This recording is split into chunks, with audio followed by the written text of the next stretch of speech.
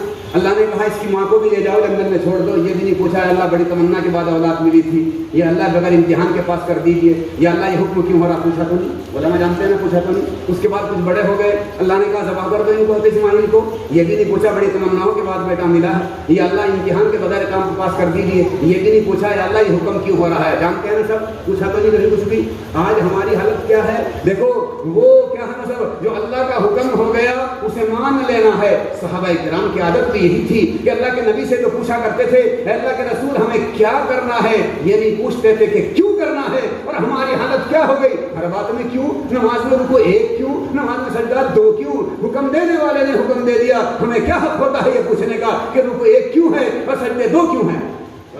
ان کی عادت کیا تھی، وہ تو پوچھتے تھے کہ نہ کیا یہ کیا کرنا ہے، یہ نہیں پوچھتے تھے کہ کیوں کرنا ہے۔ اور ہمارے اندر کیا بات پیدا ہو گئی، ہم ہر بات میں کیا پوچھتے ہیں، یہ کیوں ہے، یہ حکم کیوں ہے۔ بہرحال حضرت ابراہیم کے ہاں کیا تھا، چپ رہنا تھا، بولنا نہیں تھا، اس لیے انہوں نے ٹوکا نہیں۔ اور حضرت موسیٰ کیا ہے، کلیم اللہ، کیا ہے حضرت موسیٰ کلیم اللہ۔ حضرت موسیٰ کے ہاں کیا ہے، بولنا ہے، چپ رہنا نہیں ہے۔ ان کے ہاں کیا تھا، چپ رہنا ہے، بولنا نہیں ہے۔ حضرت موسیٰ کے یہاں کیا ہے، بولنا ہے، چپ رہنا نہیں ہے۔ پوچھ لیا کہ کیا لائے ہو، ایک بات اور جو چاہوں گا انشاءاللہ آپ کو مزہ آئے گا۔ حضرت موسیٰ بار بار جو لوٹا رہے تھے، ایک اور بات بھی لکھی علماء نے، ایک اور آپ کو یاد ہوگا، تفسیر ماشاءاللہ درس قرآن مالیگاؤں میں جاری ہے۔ حضرت موسیٰ نے تمنا کی تھی اللہ آپ کو دیکھنا چاہتا ہوں، کی تھی بھائی، کی تھی نا، پوری ہو گئی تھی، پوری ہو گئی تھی نہیں۔ حضرت موسیٰ نے تمنا کی تھی نہیں اللہ میں آپ کو دیکھنا چاہتا ہوں، تمنا پوری تو نہیں ہوئی تھی، ہے نا بات، مسلح ہے بات۔ اور ہمارے نبی کو جب معراج کا سفر ہوا، ہمارے نبی صلی اللہ علیہ وسلم نے معراج کے سفر میں اللہ کو دیکھا ہے، ٹھیک۔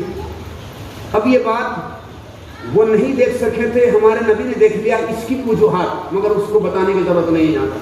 بہرحال بات یہ ہے کہ ہمارے نبی نے اللہ کو دیکھا۔ حضرت موسیٰ واپس کیوں کر رہے تھے، سننا انشاءاللہ مزہ آئے گا۔ حضرت موسیٰ بار بار واپس کیوں کر رہے تھے کہ میں نے اللہ کو دیکھنے کی تمنا کی تھی، مجھے یہ چیز نہیں مل سکی، یہ نعمت تو پورا کر دو، نعمت نہیں مل سکی، تمنا میری تھی، یہ تمنا پوری نہ ہوئی، اور میں اللہ کو نہیں دیکھ سکا۔ یہ وہ لاڈلا نبی ہے جو اللہ کو دیکھ کر کے آیا ہے، ٹھیک ہے۔ یہ کون سے نبی ہیں جو اللہ کو دیکھ کر کے آئے ہیں۔ میں نے تمنا کی تھی، مجھے یہ نعمت نہیں مل سکی، میں اللہ کو تو دیکھ نہیں سکا، کم سے کم ان کو تو دیکھتا رہوں جو اللہ کو دیکھ کر کے آئے ہیں، کم سے کم ان کو تو دیکھتا رہوں جو اللہ کو دیکھ کر کے آئے ہیں۔ تو حضرت ابراہیم کی تاریخ ہمیں کیا سبق دیتی ہے، انبیاء کی تعلیم سے ہمیں کیا سبق ملتا ہے۔